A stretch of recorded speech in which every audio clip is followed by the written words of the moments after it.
À l'initiative de la Délégation nationale à la lutte contre la fraude, du ministère de l'Intérieur et de l'OCDE, s'est tenue la conférence internationale des bonnes pratiques en matière de lutte contre la fraude pour un gouvernement ouvert à l'ère du numérique. Dans son discours d'ouverture, le secrétaire d'État chargé du budget et des comptes publics Christian Eckert a réaffirmé la nécessité de moderniser les méthodes de lutte contre la fraude, l'intensification des flux internationaux et la numérisation des échanges permettant des fraudes de plus en plus complexes. La numérisation, l'informatisation des données permet de travailler beaucoup plus vite.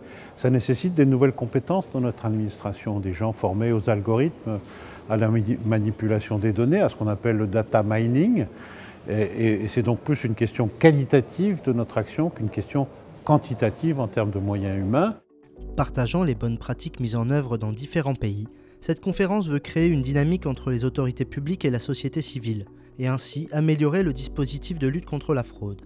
Les tables rondes ont mis en évidence l'importance du croisement de données et la nécessité d'accélérer les échanges d'informations entre pays.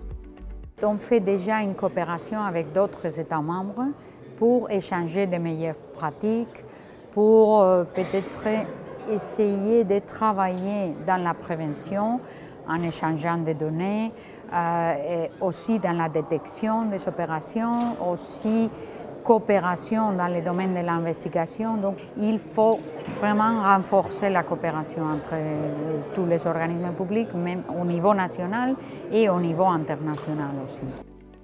Si la fraude n'est pas pire en étant numérique, elle apparaît plus dangereuse dans sa capacité de nuisance globale. La sécurisation de l'identité numérique apparaît dès lors comme un dossier incontournable. Les titres français d'identité, tels que les passeports et cartes nationales d'identité étant difficiles à falsifier, les stratégies de fraude se déplacent. Aujourd'hui, notre problématique, ce n'est pas tant de garantir l'intégrité des titres, même si un travail continue sur le sujet de la sécurité des titres. Ce qui nous importe aujourd'hui au ministère de l'Intérieur, c'est de sécuriser en amont les pièces justificatives qui permettent d'avoir un titre authentique. Et puis en aval, de garantir l'utilisation frauduleuse des titres. Et le ministère de l'Intérieur, c'est à la fois le ministère qui préserve les libertés individuelles, les libertés publiques, c'est aussi le ministère, si j'ose dire, qui les organise. Et donc on a un point d'équilibre aujourd'hui qui est le respect de ces données personnelles et la traque des fraudeurs et tout simplement la préservation des intérêts publics, de la sécurité. Et notre travail, c'est j'allais dire, d'apporter une valeur ajoutée dans cet équilibre. C'est pour ça que nous sommes dans un travail avec la CNIL, dans le respect des données personnelles, mais également de mettre en place des outils performants. Les retours d'expérience lors des ateliers mettent en avant l'utilisation du data mining, une méthode automatique d'exploration et d'analyse de données en très grande quantité.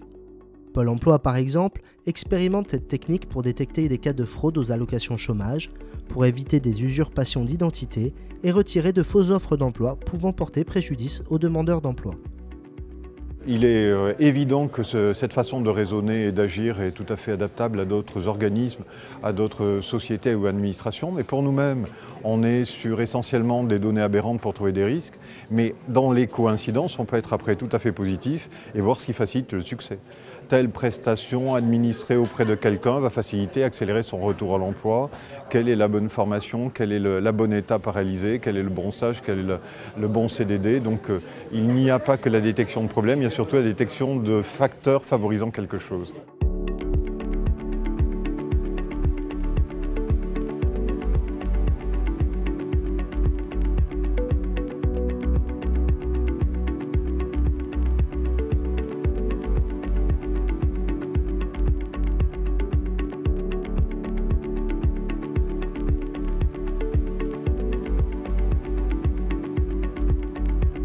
La lutte contre la fraude, c'est un sujet extrêmement important pour les démocraties aujourd'hui, peut-être encore plus à l'ère du numérique, parce que les citoyens se sentent finalement très interpellés par toutes ces technologies. Et c'est très important de montrer que les États sont face à toutes ces évolutions capables de maintenir notamment leurs grandes missions régaliennes, notamment la collecte de l'impôt et l'équité et la justice fiscale.